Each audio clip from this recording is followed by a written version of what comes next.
Sabar, Fizi. Ha? Ya udah, tenang ya Fizi. Assalamualaikum. Waalaikumsalam, Ustaz. Fizi, kenapa sedih? Sepupu saya, Ustaz. Saya rapat dengan dia macam adik-beradik. Dia kena COVID-19. Ha? Dengar penat. Astaghfirullahalazim. Allah Subhanahu wa taala sedang menguji kita. Jadi, kita harus beriman kepada Allah dan kita kena ingat innallaha ma'as sabirin. Fizi, kita harus bersabar bila hadapi dugaan. Seperti sabarnya Nabi Ayub alaihi salatu wassalam. Kenapa dengan Nabi Ayub? Nabi Ayub pun ditimpa dugaan yang hebat. Siapa nak dengar cerita Nabi Ayub alaihi salatu wassalam yang sabar? Saya. Jom. Jom.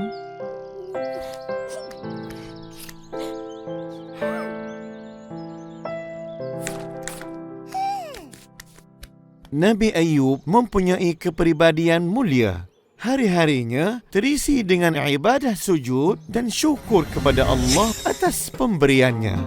Dia diberi nikmat oleh Allah berupa harta kekayaan, isteri serta anak-anak yang soleh.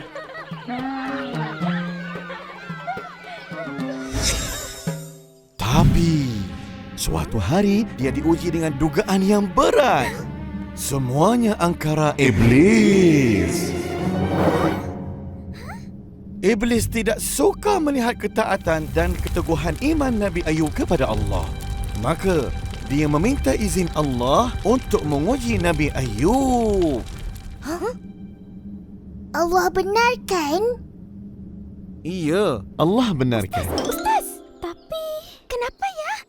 Kerana Allah yakin Nabi Ayub tidak akan berganjak imannya. Apa ujian dia, Ustaz? Kau kena baca. Takkan tak tahu. Lupalah. Dengar sini.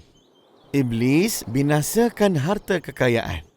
Iblis juga cerai-beraikan keluarganya yang rukun dan bahagia itu. Ish, jahat betul Iblis. Ya, benar.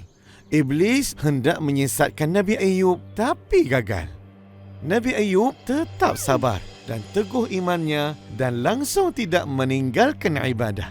Iblis tersangat marah. Ia cuba lagi lalu menyebabkan Nabi Ayub menderita berbagai-bagai penyakit. Demam panas, batuk dan lain-lain sehingga badannya makin lama makin kurus. Tenaganya menjadi lemah dan wajahnya menjadi pucat tidak berdarah.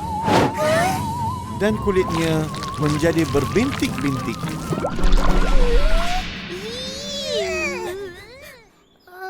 Nabi Ayub sakit. Teruk macam sepupu saya. Ya, Nabi Ayub terus berdoa kepada Allah Subhanahu wa taala dengan sepenuh hati tentang penyakitnya. Maka Allah Subhanahu wa taala menerima doa Nabi Ayub dan berfirman, "Hentamkanlah kakimu ke tanah. Dari situ air akan memancur dan dengan air itu engkau akan sembuh dari semua penyakitmu dan akan pulih kembali kesihatan dan kekuatan badanmu jika engkau gunakannya untuk minum dan mandimu." Dengan izin Allah, sembuhlah segala penyakit Nabi Ayub, malah dikembalikan kepadanya kekayaan berlipat ganda dan dikurniakan kembali zuriat yang ramai. Alhamdulillah. Nabi Ayub dipilih oleh Allah sebagai Nabi dan teladan yang baik bagi hamba-hambanya dalam hal kesabaran dan keteguhan iman.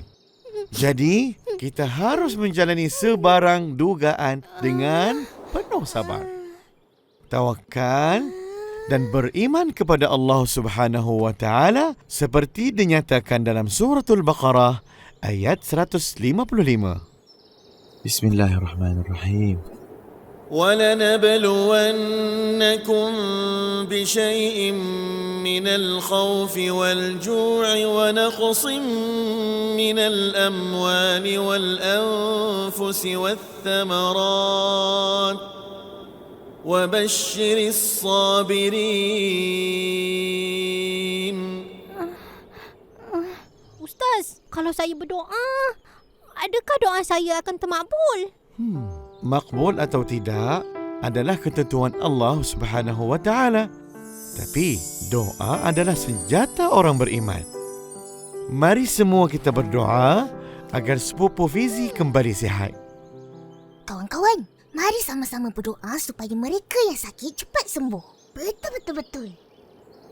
بسم الله الرحمن الرحيم الحمد لله رب العالمين وصلى الله على نبينا محمد وعلى آله وصحبه أجمعين. اللهم ادفع عنا البلاء والوباء والزنا والزلازل والمحن ما ظهر منها وما بطن عن بلدنا هذا خاصة وعن سائر بلاد المسلمين عامة برحمتك يا أرحم الراحمين. لا إله إلا أنت سبحانك إنا كنا من الظالمين. نعوذ بكلمات الله التامات من شر ما خلق. اللهم إنا نعوذ بك من البرص والجنون والجذام ومن سيء الأسقام. وصلى الله على نبينا محمد وعلى آله وصحبه وبارك وسلم.